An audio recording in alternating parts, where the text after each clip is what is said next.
Good morning, everyone. Another day, another morning, and it's a weekend. Thank you, Lord, for the week.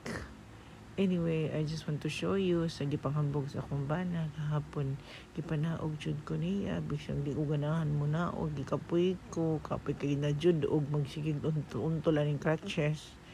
Anyway, this is one of the shell shop in Compostela, Cebu. It's in the north. Medyo kong ipanaog kay nindot ko no ning cell shop kay naa sa coffee shop sa likod. So makita nimo sa gawas kay simple lang ni siya, but when you go inside, tara, it's surprise.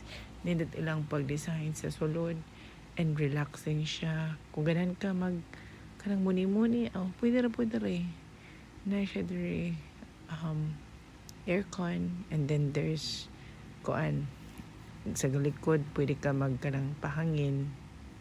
Saya nga wala man ni sa una nga pwede pa ko katong panahon nga I need place to stand by while they are in Carmen.